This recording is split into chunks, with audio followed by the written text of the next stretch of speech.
Assalamualaikum warahmatullahi wabarakatuh. Bagaimana nak kabarnya? Semoga sehat selalu ya. Bertemu lagi dengan Pak Dani di pelajaran prakarya kelas 8 semester 1. Nah,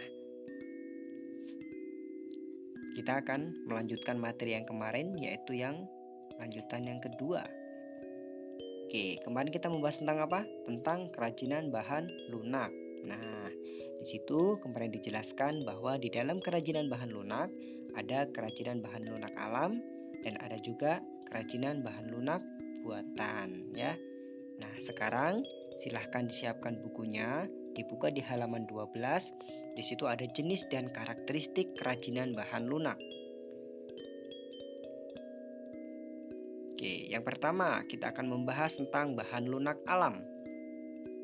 Bahan lunak alam adalah bahan lunak untuk karya kerajinan yang diperoleh dari alam semesta.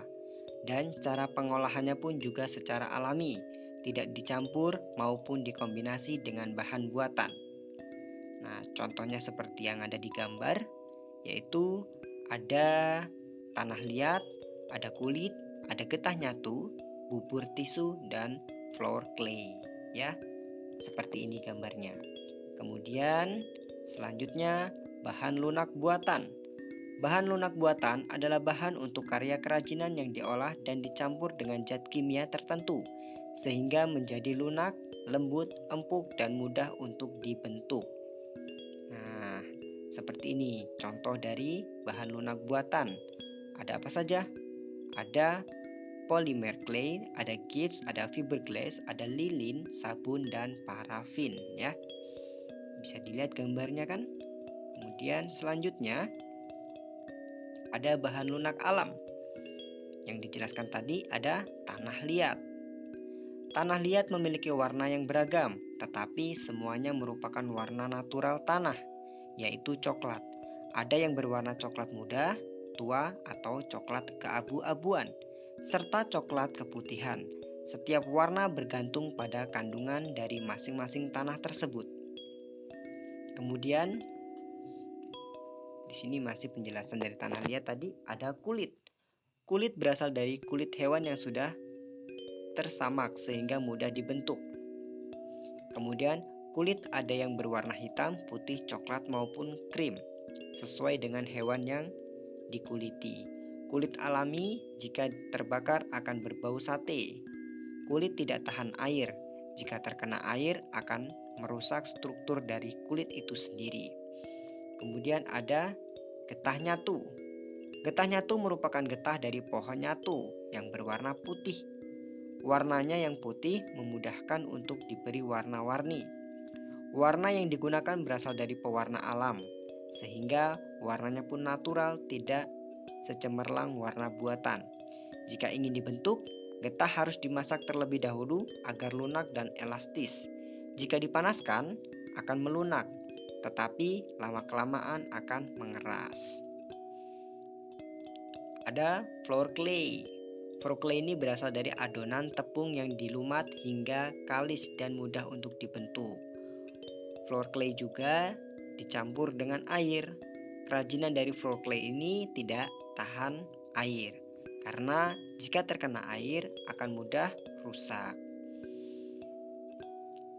Ada juga polimer clay dan plastisin. Nah, polimer clay dan plastisin ini memiliki ciri-ciri yang serupa atau sama.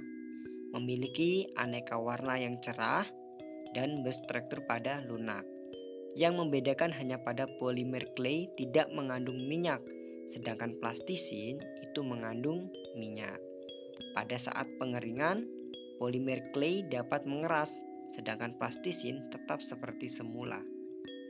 Kemudian ada fiberglass, memiliki struktur cair dan tidak mengering akan mengeras. Fiberglass juga dapat dibentuk ketika setengah mengeras.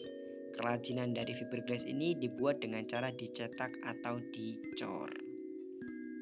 Kemudian selanjutnya ada lilin dan parafin. Lilin dan parafin berwujud padat, namun jika dipanaskan akan mencair. Pengolahan kerajinan dengan bahan lilin dan parafin dilakukan dengan cara dicetak atau dicor. Pewarnaan dilakukan saat lilin mencair. Lilin atau parafin dapat dicampur dengan aroma pewangi tertentu untuk menambah sensasi saat digunakan.